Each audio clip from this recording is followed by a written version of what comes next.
Hello, good afternoon everybody and welcome to Infinite Learning's webinar today.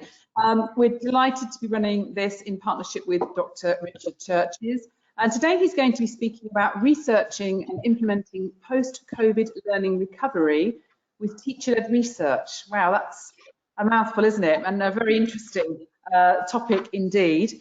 This webinar is going to introduce the content that's going to be covered in our blended learning programme that's taking place later this term. Today, the webinar will explore the power of teacher collaborative research, drawing on recent successful programmes that Richard has delivered across the world. It will help you to understand the practical steps that will be involved during the programme, the time, the commitment and the benefits. Hopefully you will leave with an understanding of the different types of controlled research that are possible. Lots of interesting stuff coming up. Now, before I hand over to Richard himself, just to let you know that you are all in listen-only mode at the moment. If you've got questions, you can do a hands up, but we prefer if you use the chat box so we can answer any of those as we go along. And in fact, at the end of the session, we'll do a really useful Q&A section with Richard. So please do ask your questions as they come to you as we go along, and we'll come back to those at the end. Other questions to preempt that come up are, will there be a recording of the webinar? Yes, there will. That will be sent to you tomorrow around about 4 o'clock. And you will receive a certificate of attendance as well. I think that's it from me for now. So Richard, without further ado, over to you. Great, thanks very much, Rebecca. Can I just check that you can hear me okay and the slides are visible before we carry on? See you and hear you. I can't see your slides at the moment. See the slides. Okay. So how's that now? Can we see them now? Great. Okay. Yep, I can. Yeah. Great. Well, welcome to everybody. As Rebecca mentioned, this is a sort of continuation of some work that we've been doing for about the last 7 years now, actually, getting teachers to do randomized control trials, and we'll talk a little bit about what a randomized control trial is, in order to explore important topics for them. Sometimes teachers have explored things that they want to know about in their own school. Is this spelling strategy better than that spelling strategy, for example? Sometimes they've collaborated, and I'll talk a bit later on about one of the large-scale projects that we ran where teachers collaborated across England to do workload reduction research. And that report's been published by the Department for Education in England. And I'll tell you where you can read that later as well. And we also did work funded by the Wellcome Trust, where we looked at the neuroscience and cognitive psychology evidence and how we could transfer that most effectively in the classroom. And that research was published in an online journal. And today, what I want to talk about is the idea of you attending the course, and hopefully you'll be interested and inspired to do so after today alongside other delegates, not only conducting a piece of research yourself and writing it up, something which could help your school or your career, or even if you're doing a qualification, but also at the same time, perhaps helping us to answer a really big question that's coming up. What's the best way to go about dealing with learning recovery post-COVID? And in the same way that we pulled together teachers across England to do research into workload reduction, what this project would like to do is not just to train you on the training course, but have you focused on learning recovery. So you might design some research in your school, something that's really important for your school to find out about, and then you would do your randomized control trial, and we'll pull all the results together and with a goal of actually jointly producing a journal article in a journal. We'll talk a little bit about that later on. So that's why it's called a call to action. As Rebecca said, I do a number of different things, a number of courses. I work for Education Development Trust, but I'm also the author of 2 books, Neuroscience for Teachers, which covers the latest knowledge for neuroscience and cognitive psychology and how we can translate that into the classroom. And the book on the right, Teacher-Led Research, is essentially the textbook for this program. And the program will consist, as you can see in the online flyer, if you follow the link, a series of webinars that are 2 hours long with support and coaching from me in between, where you plan your research, go about conducting it, and then learn to analyze it at the end of the project. So why would teachers want to do research? Well, here's an interesting perspective. You may have come across Ben Goldacre. He wrote the book Bad Science. He's written a number of very famous books. And he did some work for the government in England looking at evidence in England. And these particular papers were very, very influential. You'll know now that education in England is participating in lots of large-scale randomized control trials. The evidence use is becoming increasingly important, and schools are being asked to say, why are you doing this? What's the evidence to support it? The one thing Ben Goldacre says is this: there's a huge prize waiting to be claimed by teachers by collecting better evidence of what works best and establishing a culture where this evidence is used as a matter of routine. We can improve outcomes for children and increase professional independence. And there's two really exciting things, I think, in that little quote. One is increasing professional independence. We need that, of course we do, but also that teachers should be claiming this prize. Now that's interesting. Why would Ben Goldacre say teachers? Well, the reason is he is actually a doctor. He's a serving GP, a general practitioner. He has patients in his health centre in England. He just wrote books as a hobby and got interested in these areas as a hobby. But he said it's teachers because he comes from medicine healthcare. And actually in medicine healthcare, it's doctors that do the clinical practice research. And what do we mean by clinical practice? Well, we're all familiar now with coronavirus, with the randomized control trials that have taken place around vaccines. Well, some of that research was done in laboratories, but then ultimately, in order to know exactly how long the dosage needs to be, whether it's effective with these patient groups, whether it's harmful for some patients, etc., you need to do clinical trials. And in medicine healthcare, it's serving doctors, serving clinical practitioners that do the clinical practice trials. In education, I would say, sadly, most of the pedagogy research is done by people that no longer practice as teachers or never practice as teachers.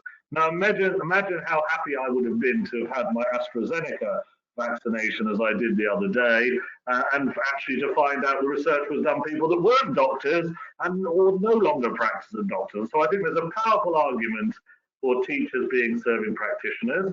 Obviously each teacher's study is something interesting in its own right, but what we're going to talk about today as well is how we pull all of this together and collaborate, we can come up with serious education research that's able to be published in journals. And I'll give you an example of one of those projects we did with teachers later on. So what might we want to research at the moment? If we're going to put some effort into teacher-led randomized control trials, have a number of those trials and some replications, a repetition of a study, very important in scientific inquiry that we repeat as many studies as we can. So wouldn't it be marvelous if there were 50 different effect sizes, evidence of whether something had made a difference or not, and we were able to publish those in a combined analysis to tell us something about what was going on with learning recovery. And why might we do that? Because we know that on average, students are likely to lose possibly as much as 5 to 9 months of learning by the end of June 2021. Now, the UAE, and I know some of you will be from different parts of the world, so I'll just fill in some information. The UAE has carried on teaching right from day one in a remote way. That's been very successful. We know that from the school evaluation process, a form of inspection that took place in schools. But nonetheless, you will know as teachers, and I've watched lots of online lessons recently, that you just can't quite get where you would have got to had you had the class of students face to face. So we know that in every school in the country, there's going to be some catch-up needed, some learning recovery. It's a key priority for us to think about. And we know that people all around the world are advocating a number of different things. And I've just listed some of those, some of which you may be considering in your own school right now. Tutoring, for example, by which we mean individual people supporting students, perhaps extending the school day for some students, finding ways to differentiate in the classroom to make sure that some of the children are more easily able to catch up. Perhaps summer schools or weekend schooling is being talked about in the US in some states. making sure we provide well-being support that helps to deal with the difficulties of students being back in school, the pressure they feel, all of those challenges that have come around from a mental health point of view, if you like. Targeting support through learning support, using good diagnostics to assess the children, so you then teach them at the right level as a strategy is being promoted around the world, and maybe revising the curriculum in some way. Are there some shortcut routes? Which bits need to be done in depth next year? Which bits could be done more quickly? Those are all really interesting questions.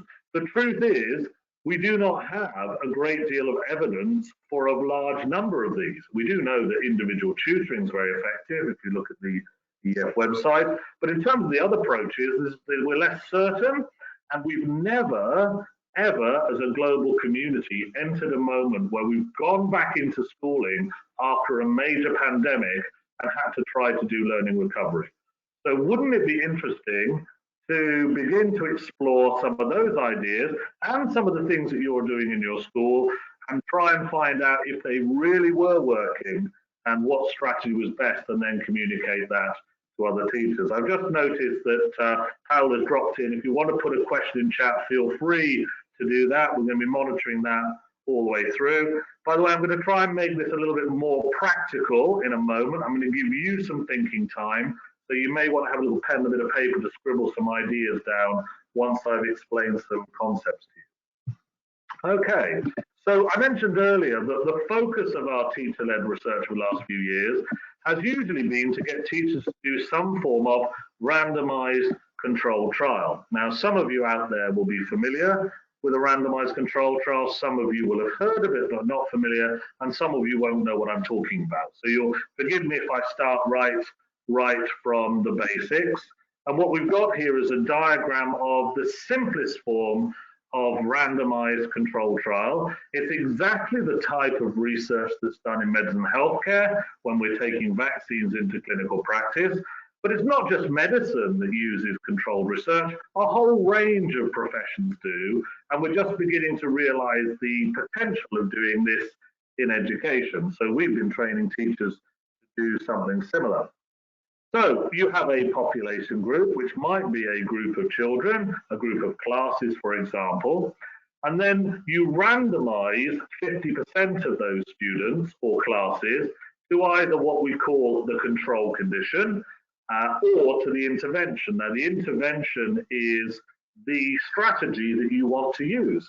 So it might be that you randomly allocate a group of children to getting individual tutoring, and then you compare that to another group who get a different approach. And then at the end of the process, we compare the scores, perhaps on a test or teacher assessments, or if it was well-being, we might use a questionnaire that might assess the child's well-being, or we could use observations. Anything that we can turn into numbers, we then turn them into the trial part of the process. And you can see the graph on the back, on the right, sorry, here, that's the trial. We're weighing up which of these two things, the intervention or the control, did better.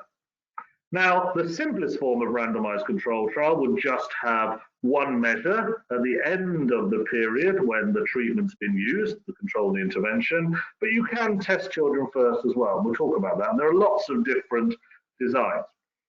By the way, the types of trial that we will be trying to do in education are not ones where the control group are doing nothing.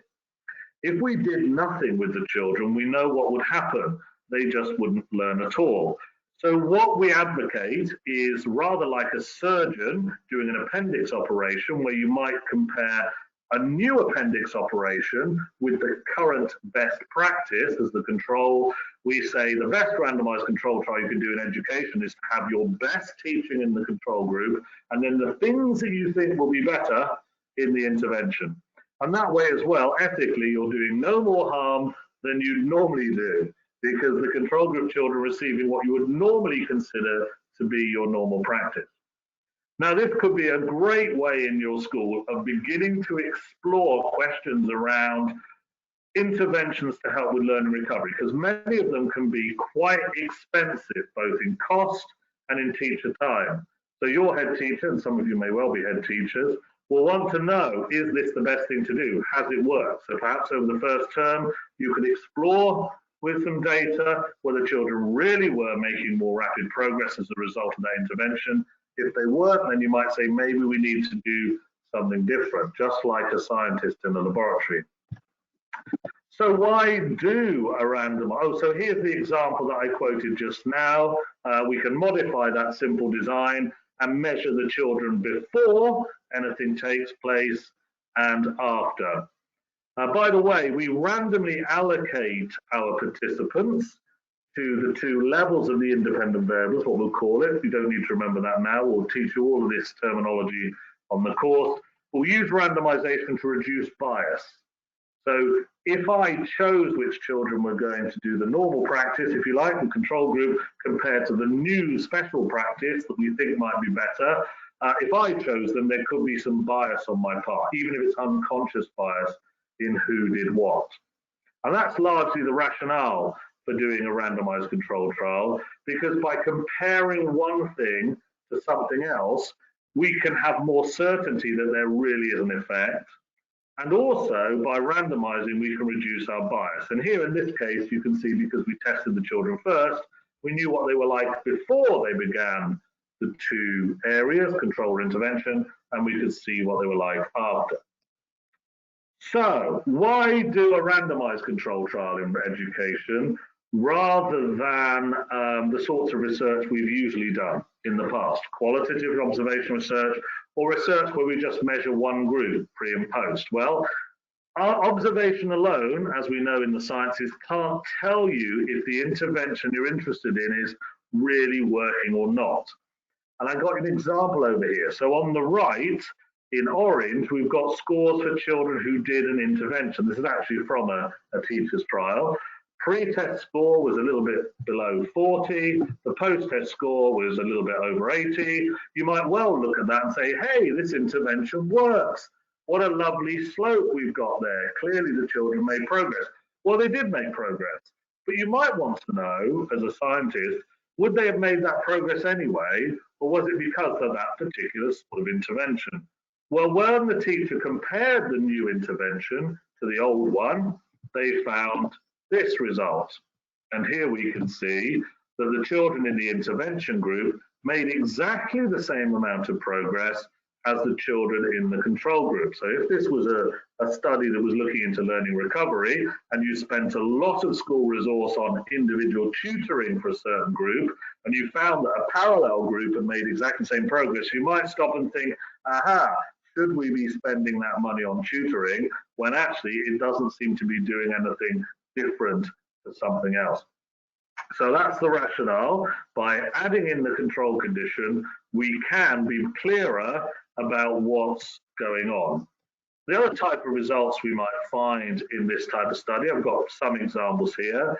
The top left-hand corner, there's a negative effect. It might be the intervention group actually progress declines in response to treatment. The treatment has actually been harmful, perhaps, in which case you definitely want to switch from that treatment back to current practice. Or in the bottom left-hand corner, here we can see a greater slope for the intervention group compared to the control group. So in which case the intervention has made more progress and is a better treatment, to use a medical term. And on the right-hand side, at the bottom, we can see a gap that's been closed. If people ever ask you, what does closing the gap mean statistically? Well, it clearly means that one group scored lower than another, and that was no longer present after a time period. And lots of interesting things can come from that. If we go back to our first graph, if we find that we have two things that have the same effect, that's quite exciting. It means we have an alternative treatment. Maybe it's classroom practice that's been used, two different forms of classroom practice, but one the children really enjoyed and the other one the children didn't. Well, it will be better to switch to the one they really enjoyed. Rather like in medicine, you know, you might well prefer paracetamol to ibuprofen. You might even have a condition that means you shouldn't take that. Great, so these slides are going to be available for you. This is a very short 1-hour session. I'm going to give you some thinking to do in a minute. But what I want to do is just point you to places where you can download information about the things I'm talking about to help you decide if you really want to be part of this project. And most of these you can download free. So you'll get these slides, you can Google them and find them. Evidence that counts, there are 12 examples of teacher-led randomized control trials. It also talks about the different types of design you can use, and there are many. Test and Learn a Global Revolution in Teacher-Led Research. We did work in Dubai with Global Teacher Prize winners a couple of years ago, people in the top 10 of the Global Teacher Prize or top 50. And they did trials across 11 countries in the world, everywhere from Colombia through to the Philippines. And it was a very exciting project, and we pulled their results into an overall meta-analysis, which is what we'll plan to do with this project. If you've got access to the College of Teaching journal Impact, it's well worth joining the College of Teaching. It's not very expensive. You get access to their journal. You also get access to other research journals. You can download one of our write-ups of the work we did with the Wellcome Trust, with teachers looking at the psychology evidence and neuroscience evidence and how that might help in the classroom. And on gov.uk, you can read about how we got a large number of teachers across England to look at workload reduction. You'll be glad to hear that reducing workload was associated with a period of improved outcomes, in particular for areas like reducing the amount of marking. So if you're in one of those schools that's got a little bit of a cult around you writing as many words to the children, you might well want to download that and ping it off to your head teacher. On the right is the book Teacher-Led Research, which you will get a copy of as part of the course, but you can of course buy one yourself. The copy you'll get on the program will be an e-copy, but of course you could always buy a copy. So let's hear the story of one teacher. I'm going to play a little video, and I'm going to get you doing some thinking, and we'll do a bit of interacting. So I'm going to play a little video. The teacher in the video is a real serving teacher. She still is, Charlotte Morris. She works in a primary school in England. She was on one of our training programs. She got very interested in how to improve spelling, and she noticed some things when she was driving around in her car, and she'll tell the story, that led her to do a randomized control trial. I just need to find where to click on. There it is. It should be here, and hopefully the video will play. Perhaps Rebecca, you can let me know if it's not working okay. About 2 years ago, after sitting in my car with my two children, George and Eliza, I felt it was time they were able to spell high-frequency words. After chanting them while stuck at the traffic lights, I was delighted to discover not only could they memorise them, but were able to record them on paper when we got home. I took this little discovery to school and tried it out on my SEND children. Yet again, I felt I was onto something, because by the end of the year one, this particular group of learners were able to spell words such as one, because, little, and people. L-I-T-T-L-E. Do. D-O. Was. W-A-S. She. S-H-E. You. Y-O-U. Because. B-E-C-A-U-S-E.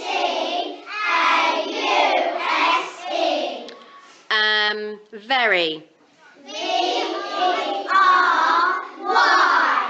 There. T-H-E-R-E. T-H-E-R-E. Luckily for me, this is when the research project came into play, because it allowed me to research into existing, past and new spelling ideas. Research from Barna 2011 showed me that by using and engaging a multisensory approach consistently improves spelling outcomes. Motes in 2005 and 6 felt that children needed multiple opportunities to practice, especially if they found spelling challenging. From my own observations, children picked up lyrics to songs, so why not apply them in the same principle to spellings?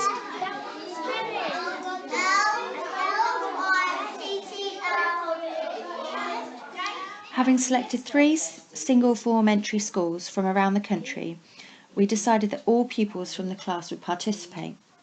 I used a post-test counterbalance within subject design. I created 3 conditions so that 2 interventions could be tested. We had 1 normal classroom practice without video, 2, the active spelling, which used a video of myself teaching the spelling of the words. And then the third one was the look, cover, check and write approach, again delivered by myself on video. The children would then continue to spell these through the week. I could just chant, I could remember a rhyme about it. With your class, you can decide what you're going to do. So now I'm going to look at the shape of the word. Again, a bit like where it's fairly straight, but we've got some letters that are going down.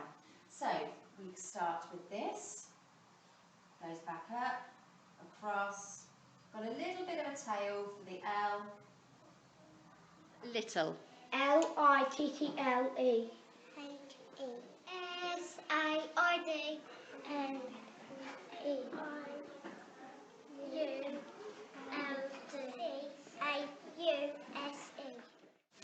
After 4 weeks of learning 2 sets of words, teachers then submitted the data to myself ready to be analysed.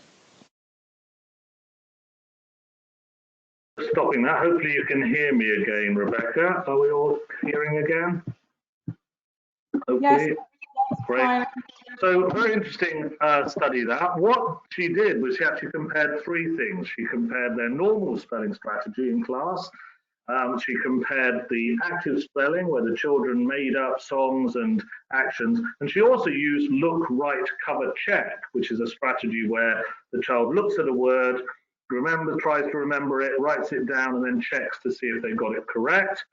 Interestingly, in her findings, she found that look, write, cover, check was better than the active spelling strategy for most children, but for the special needs children, they responded better to the active strategy. So she ended up with some really interesting classroom observations that she could take forward. And there she was comparing 3 things at once, which is also perfectly possible. And we'll show you a diagram of that later on. Great. So time for you to do some thinking. So if you could find out one thing, what would it be? And remember that an RCT can only tell you if one thing is better than another. So sort of questions about, what's the experience of an NQT, we can't answer with a randomized control trial. We need to test one thing against another, one surgery operation compared to another, one piece of pedagogy versus another, or one teaching strategy compared to another. So I'm just going to give you a couple of minutes to think about what would you want to find out, maybe particularly in terms of learning recovery, if you've got some particular ideas about how you will teach going forward in the autumn term. And I'd invite you maybe just to drop some things in the chat, and I might pick 1 or 2 of the ideas out and just draw some diagrams just to re-illustrate the sort of thinking you need to put in order to do a trial. So what would you like to find out? I wonder if anyone's got any thoughts they'd like to put in the chat. Hopefully, or I'll make one up.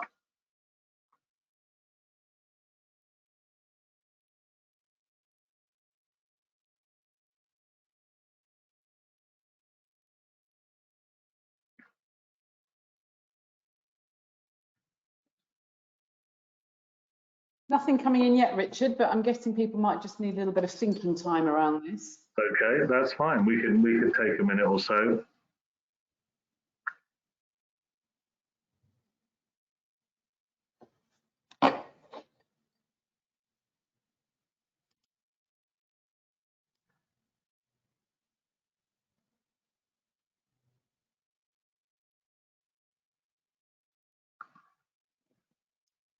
Okay.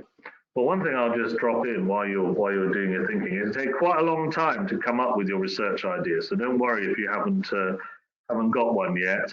My PhD is actually experimental. It's actually an area of applied psychology rather than education.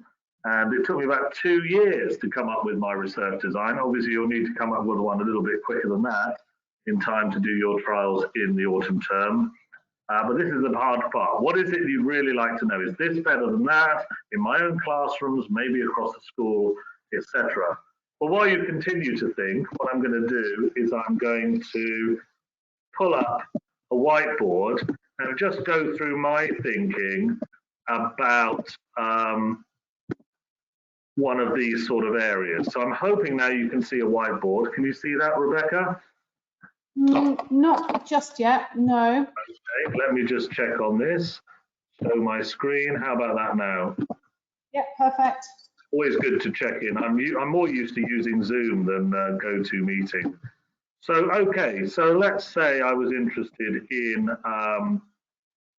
let's say we've got, we're going to use some targeted learning support where there's some intensive diagnosis of the pupils and where they are in a subject area, and then the learning support assistants will target those areas in the classroom and review it later. So drawing on some of those ideas in response to intervention or teaching at the right level, if you come across those. And I know lots of schools are thinking about that. What are the challenges of that? Well, it's quite an intensive process, isn't it? You know, it's going to use quite a lot of resource. So how important the diagnostic phase is going to be time consuming. So my thinking is going, maybe I want to do a trial where I find out if this is better than just differentiating in the classroom for the children who need to catch up. And maybe I'll also need to think about how important the diagnostic phase is. So let's say, for example, the first thing is I need to have some participants. So I'm drawing letter P here, by which I mean some classes. And one of the things that our teachers often do is they collaborate across a school to build their sample size, or they collaborate across schools. And we've had some very large trials done, but you don't necessarily have to have them large ones. So I had three things in my mind in this case, didn't I? I was thinking about normal practice of good differentiation in the classroom. I was thinking about some form of targeted learning support, including the intensive diagnosis and review, and another one perhaps just targeted support. So as we said before, so I would need 3 groups to do that, maybe 3 classes. I'd want to pick similar classes. Maybe these are all year 9 science, say, for example. So we're all doing a similar subject. And hopefully these classes are more or less equal in ability to begin with. Most schools are using some form of mixed ability these days. If not, we can do other things, and you'll learn about that on the course. I then randomly allocate the classes to one of the 3 conditions or experiences I discussed. We had control, which was our usual differentiation practice. We're not going to give people nothing. Just like in surgery, we would not take someone's appendix out. We know what would happen. So the control condition will be our existing practice. And then actually I had 2 other interesting ideas, didn't I? Intervention 1, or maybe it's called intervention A, just to make it easy, which was the full-on teach at the right level approach. The children get diagnostic tested. We know exactly which children have not got that piece of science knowledge now because of the time when they've been taught remotely and the lack of lessons. We then withdraw them from the classroom with some targeted learning support. And that then, when we've caught them up, we get them back in again or something similar.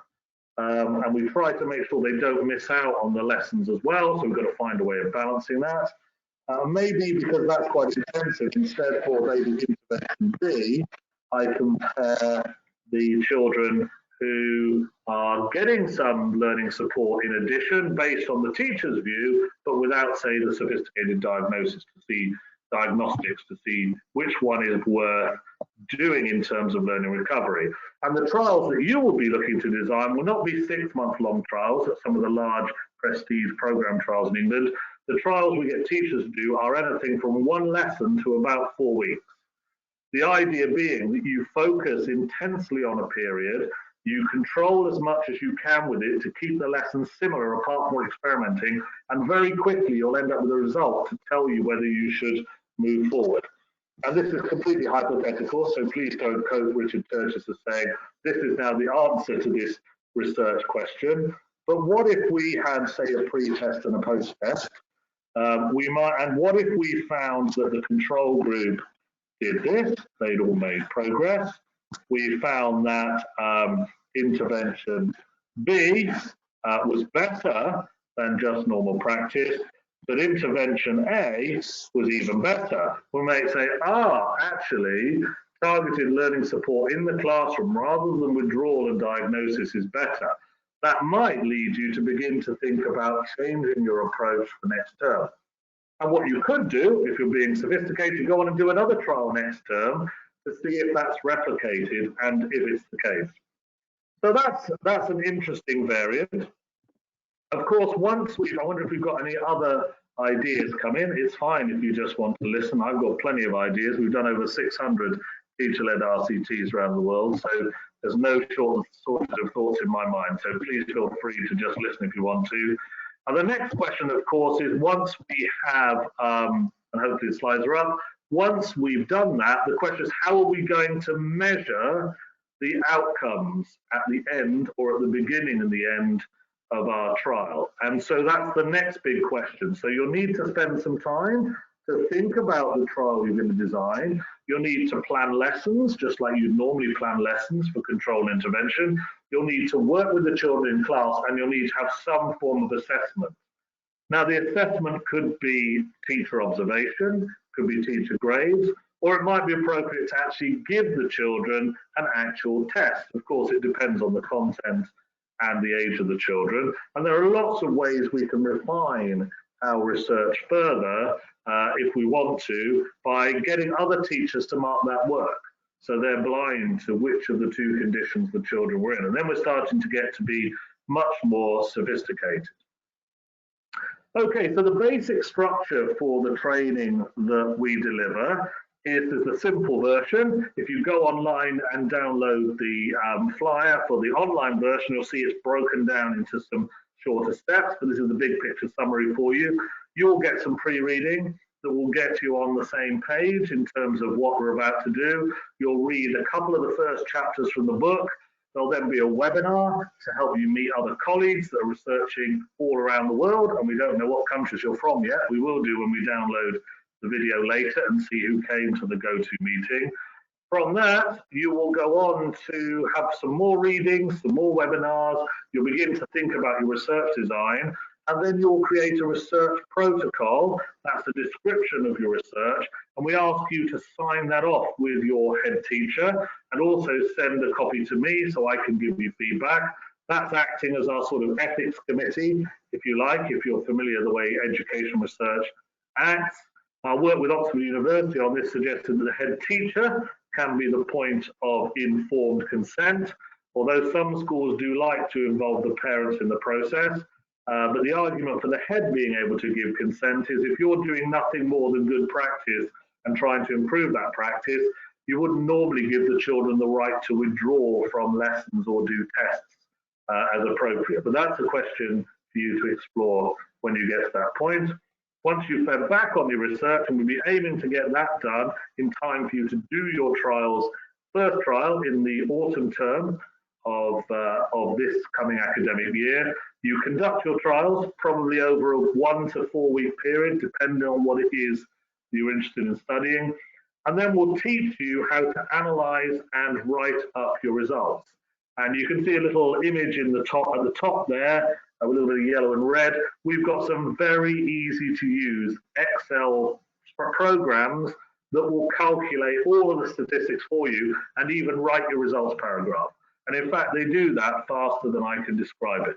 Because you just drop your data in, answer some questions about your trial and the data, and instantly it gives you results. And that's why we've been able to get teachers to do postgraduate level research in a very short period of time. Because previously to this program, you would have had to have learned to use a very complex program called SPSS, and it wouldn't do all of the things that you necessarily needed. And you'll have access to Stats Wizard for a year. But critically, in terms of this project, we're very keen on you looking at the learning recovery question, and therefore we're going to work with you to combine results into a final research report.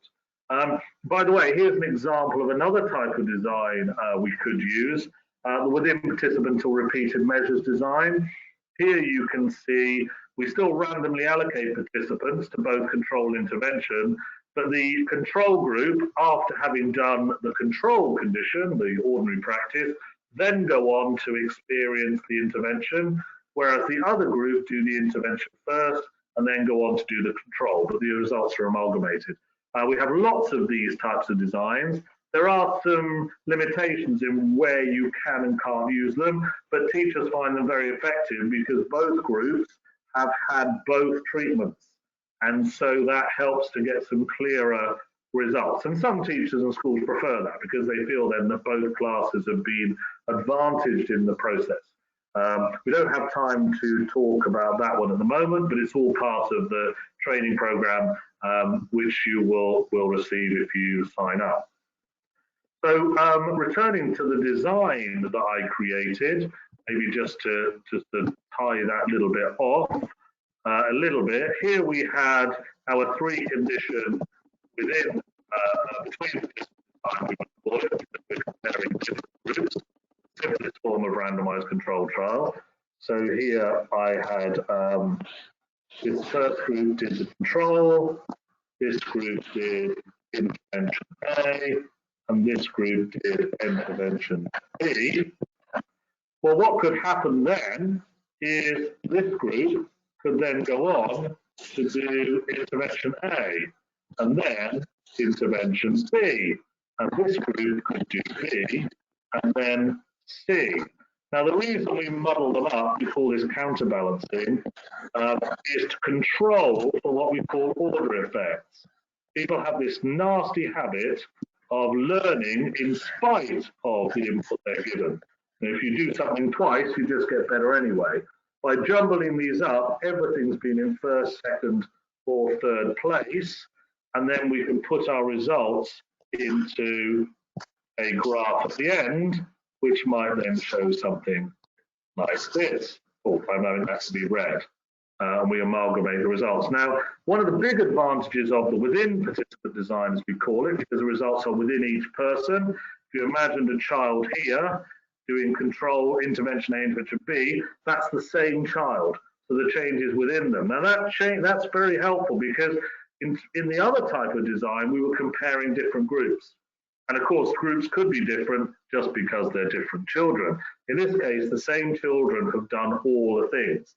And the other advantage is we actually are increasing our sample size dramatically, because out of 3 classes of 30 children, we now end up with 270 results in the analysis as opposed to 90.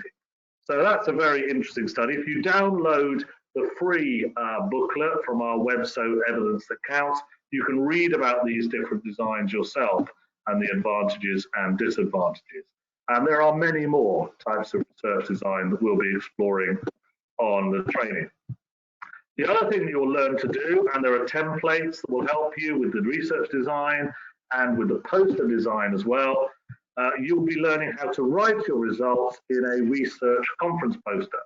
So here we've got the very example. Actually, it's Sharon Baker. I said it was Charlotte Morris. This one is Sharon Baker, who also looked at Look Right cover checks, a different person, not the same, but a similar piece of research, not the same people.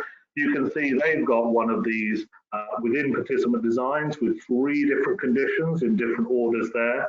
They've amalgamated the results here, and we'll teach you how to write your results up in a recognized academic format. And a conference poster is great because it's really good for communicating research at a conference or in your school. And that will be part of the project. But what we'd really like to do with our participants is do what we did on this project. So if you go to the College of Teaching Journal Impact, you can download a shorter version. I'm also going to be sending to Rebecca a copy of the journal article we wrote for Mind, Brain and Education. And if you request that, we're quite happy to send you one of those. In this, teachers did a whole series of randomized control trials looking at different types of neuroscience and cognitive psychology evidence, and we put them all into a meta-analysis. And this is a meta-analysis. If you were a medical student, a surgeon, for example, you would soon see a meta-analysis in your first year of education. It's a way of pooling results from a number of studies so you can see what the overall benefit of that treatment might be.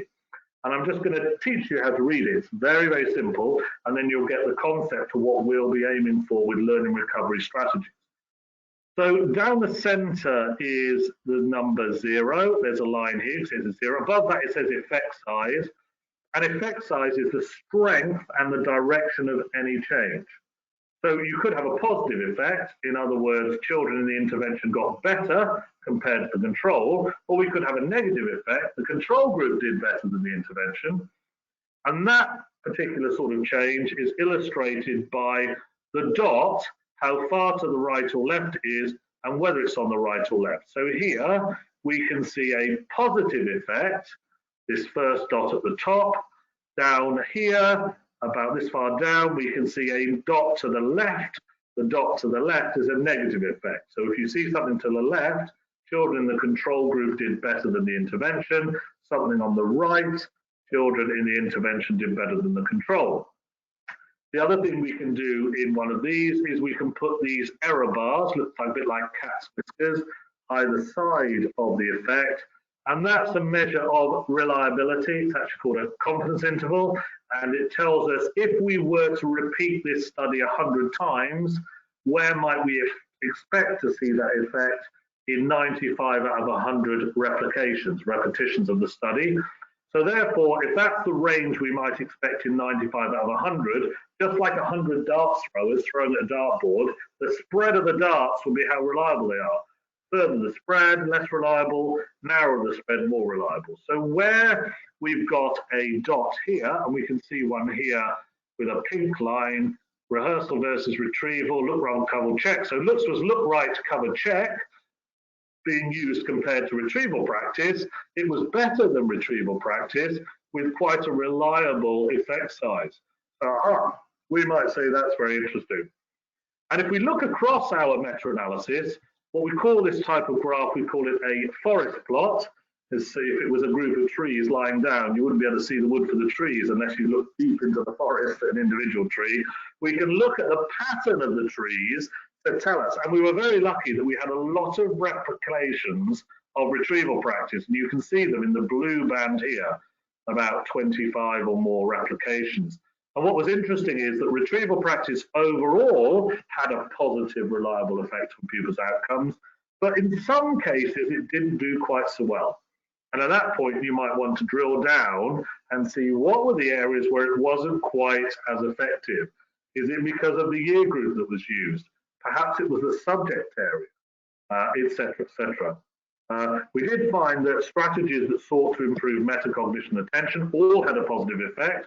We didn't have a large number of those trials, but we also had a cluster of distributed practice trials, spaced learning, interleaving, those type of things. That's where you leave gaps, deliberate gaps in the learning, and repetition after those gaps.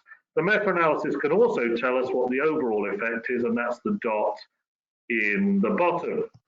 So we will be doing a lot of trials. I will collect the data from you. You will do your posters. I'll collect the effects from your poster once you've learned to analyze. And hopefully we'll have enough of you to do a really interesting meta-analysis, telling the world in a journal article what the most effective learning recovery strategies were across the different schools, countries that were involved in the process. And that's the overall goal for us. The final slide just tells you how you can contact me, and you'll be getting that through the from Rebecca. I'm easy to find on Twitter and LinkedIn. And while we take a few questions, if there are, we're very happy to do that. I'm just going to leave up this slide, which directs you to things you might want to read in more depth to help you decide about the program. But do download the flyer as well, because it contains the precise program structure for the blended learning program. So over to Rebecca Powlett. Are there any questions from people? I'm just, we'll just give people a chance to have a little think and pop something there in the chat box. Richard, thank you so much. I mean, for me, this is really kind of inspirational stuff, I have to say. You know, I passionately believe in empowering teachers and allowing teachers to create their own knowledge. I thought that quote that you shared with us was really meaningful on so many levels. One of the things we do when we run our NPQs, and we talk a lot about the projects that members of staff have to do there, and it is about, you know, really improving student learning outcomes. And if you kind of go back to your moral purpose and your theory of action, if you can really give a rationale as to why you're doing something, and it's all about improving student learning outcomes, then you really can't go far wrong. And I think it's hugely exciting as well, creating that independence, that empowering really of teachers in their own profession. I think it kind of raises the profession of education to where it should be, in my opinion. And I think, you know, the work that you've done with this is really inspirational. So thank you for that work and for sharing your ideas with the attendees today. I think that's quite scary as well, potentially losing 5 to 9 months in context, particularly of post-COVID and learning that's been lost. How do we address that? And that's the responsibility of everyone in education. And so I think equally it's a very important time to be doing research of this nature. And you know, the science of this approach is really exciting, and the opportunity for any of these teachers to get published, you know, and to be part of something so much bigger than themselves, and to really affect important change. So I just wanted to say all that, because I think it's really so important what you've been doing, and maybe that's given people a chance to think of any questions they may like to ask. Maybe I'll just say while people are still thinking, I mean, sometimes you get people don't ask questions, that's fine. I mean, you won't be the first people to have done this. If you're dialing in from Dubai, some of you will be, some of you around the world. We ran this project a number of years in a row. We had some fantastically interesting trials that have been done in schools in Dubai, usually focused on a really important school improvement question. Actually, we find across the world that if you're a teacher and you want to do something like a randomized controlled trial in your school or collaborating with other schools, it's a really good idea to pick something that's high profile, that's really important to the school. And there can't be many things that aren't as important as learning recovery. Now, we know that a lot of schools in Dubai went straight into an online timetable. But I can tell you, and I'm sure you as teachers, I'm hoping you'll agree with me, I've sat through a lot of online lessons in recent months, actually. I've been invited in to watch classrooms and been in a number of lessons. I've been very privileged to see it. And it's very clear that even when it's working really well, the pace has slowed. The teachers don't get through as much as they previously had done. So there are going to be some curriculum holes somewhere. And also, we haven't had the opportunity to have children consolidating their learning, talking as easily. I mean, I've seen some excellent questioning strategies recently as teachers get the grips with Zoom, for example.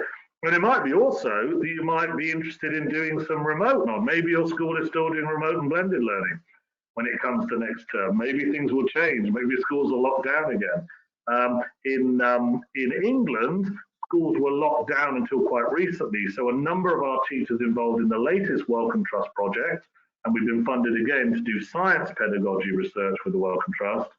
Those teachers did a blended learning approach, remote learning rather, in Zoom type lessons. Then they're going to do a replication of the same pedagogy face to face. And so for the first time, we'll actually have some trial data about remote and distance learning in the context of coronavirus and how different that pedagogy is when you actually apply it face to face. So hopefully that's got you interested. I don't know, people have obviously either got it or not got it, or gone and made a cup of tea, but yeah, it's going to be engaging and enjoyable, and that's why we've got the webinars. The webinars will be discussion opportunities with the remote learning around it, and you'll get support from me end to end, from the beginning right the way through to writing up your research. Yeah, I mean, I would echo that. It's just a great opportunity to be involved in something really important that's going to make a big difference. So you know, do have a think and come back to us at a later stage if you have any questions. That's really about the end of our webinar. So welcome everyone. We had people in attendance from Bahrain, India, Kuwait, Oman, Philippines, Qatar, Romania, Saudi Arabia, Turkey, the UAE, and the UK. So a real spread from across the globe. Imagine a meta-analysis with learning recovery trials from that many different countries. And of course, we can carry on doing short trials throughout the process. And then when we think we've got enough, we'll do our meta-analysis. I say, if you're somebody who's already done the program before, there's still something in this for you, because you'll be working with other colleagues on a new research project, but also we'll be including in some of the later webinars different types of research design. So there are other forms of quantitative research we can do where we can't always have a control group, for example. If you've got the data for the children from the past, you can do a retrospective study to look at whether those children are now different than they were before, and all of those types of things. So we'll be looking at some other studies as well, if you've already been on the randomized controlled trial program. And if you go into the the DFE workload report, you'll see in the writing that there's a number of different trial designs that teachers are using for that project. Great. Well, thank you. Thanks very much. Look forward to seeing you on the training program. Yes, I hope so. Just to reiterate that we actually have a fairly, this is due to start with sessions and online learning in May. I think it is the 19th of May, but officially the booking deadline is this Wednesday, the 28th of April. So if you are interested or you have more questions before you commit and book, please get in touch with me. If you've got any questions at all to do with this training, or indeed the other course that we're running with Richard around learning recovery in classrooms, do get in touch and we'll be happy to answer any of those questions. Other than that, thank you very much. Richard, thank you once again for your time and for sharing information on this fascinating and important area of educational research. And we look forward to seeing, hopefully, some of you on Richard's course in the future. Great, thanks very much, Rebecca. I really think the global online version is the way to go with this, collaborating across the world. We could have any number of teachers from any number of countries one day. So really we're growing. Thanks. Absolutely. All right, take care. Have a nice evening, everyone. Bye-bye. Thanks, bye.